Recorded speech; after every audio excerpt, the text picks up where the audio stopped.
I'm Dr. Brian Mustanski, and I'm talking with Dr. Brian Dodge, who's a research scientist and the Associate Director for the Center for Sexual Health Promotion at Indiana University. How do people define bisexuality?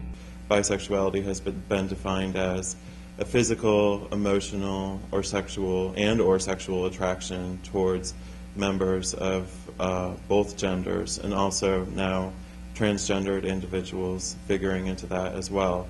But what makes it very complex is that there's oftentimes disagreement in terms of what constitutes real bisexuality, and just some of the work that we've done and some of the challenges that we've had.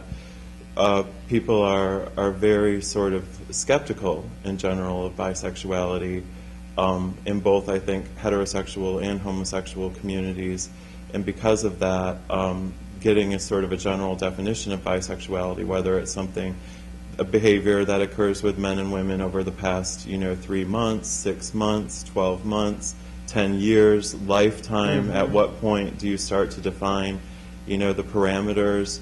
And not only that, but also a person's, not only the sexual behavior, but the person's emotional and subjective experience and their emotional attraction towards individuals.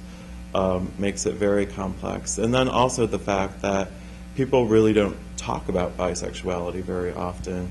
And I think a lot of what would be considered bisexual is oftentimes subsumed under gay or homosexual labels, and sometimes it's just missed altogether. Bisexuality is a challenge for many people, and it's not, this sort of scrutiny of bisexuality isn't just about the gender issues involved with, sexual attraction and behaviors with both genders. There's also monogamy issues involved. There's sort of an inherent presupposed non-monogamy if you're bisexual, that you're going to be engaging at least, in sexual activity with male and female partners. And so that's also very challenging as we're moving now particularly towards more heteronormative society and same-sex marriage and all of these other issues.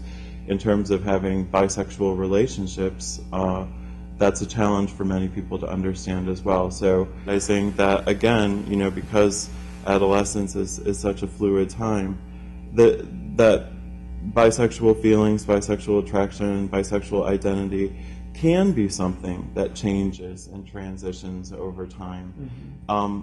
Everyone changes over time in the course of their lives, in different ways. And so not necessarily to think of this whole idea of people, who would call that a phase as a bad thing, but to sort of embrace it and to explore it.